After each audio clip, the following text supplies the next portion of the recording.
Welcome to the show, everybody. Sorry I took so much time off, but now I'm back and everything is revamped. I got new carpet, changed that wall completely, a lot of new furniture over here. It's going to make all the difference.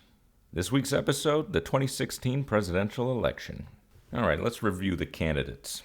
In third place, we got Bernie Sanders. Now, this guy is so committed to ending income inequality that he bought 3 houses just to keep him out of the hands of some rich guy. I mean, that guy is selfless. There's a lot of Democrats saying Bernie would have beat Trump in the general election.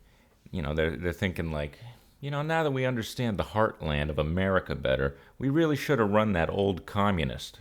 To look at Bernie's economic plan, you don't use a calculator per se. It's really more of an energy crystal job. For starters, he said he was going to save Social Security. Okay, now, his own calculation on his website has a solvency projection drilling a hole into the x-axis around 2065, which incidentally is when first-time voters would reach the retirement age. So basically all these millennials were voting for 50 years of higher taxes to then not get benefits. Okay.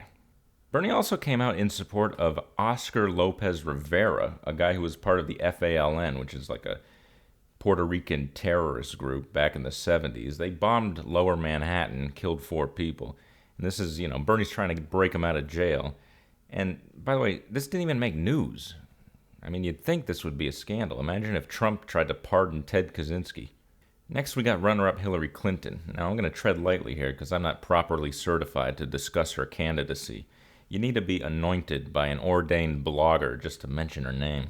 A lot of people say that the Clinton Foundation was used to peddle influence, but that's just silly. They do good work. No one was paying the Clintons for influence. Now that they're out of power, I'm sure those speaking fees are going to go through the roof. We're going to hit all-time highs. You just wait and see. Okay, now let's talk Trump. Now, unlike those other two, Trump was full of scandals. One of the biggest was how he legally filed taxes. I mean, it got a lot of people upset. There was also a tape of him saying that he abuses his power to grab people's crotches. Yeah, and he doesn't even work for TSA. Oh, we like it, come on. Economically, Trump's plan is to use tariffs to make America expensive again. Now, I don't know about this. Let me use the example of M&B hangers. They're the only company in the United States that manufactures wire hangers for dry cleaners. Now, China came in and they were crushing them, so they got a tariff put in on China for wire hangers.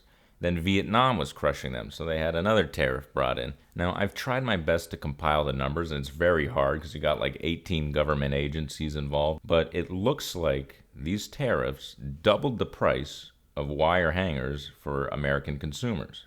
So in 2007, wire hangers were a $107 million industry.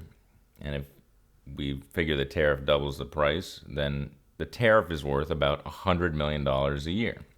But remember, M&B is the only wire hanger company in the country, and they have about 250 employees.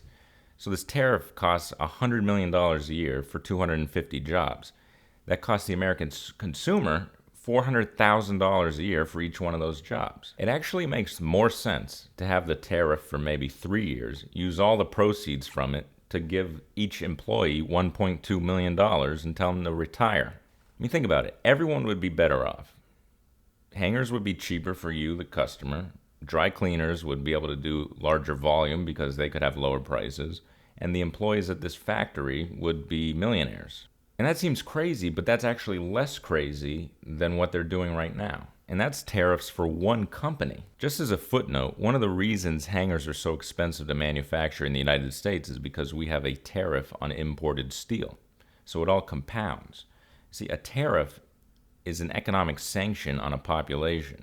It's something we do on our enemies as punishment, so it really makes no sense to think about doing it to save our economy. Now, the bright spot for me with Trump's election is that hopefully all different people will suddenly realize, hey, maybe it's not so great to have the federal government control every aspect of our lives. Although maybe they won't. I can't read anyone anymore. Okay, thanks. I appreciate it. I'll try to do another video before Chelsea Clinton's inauguration in 2024. No promises, though. See you later.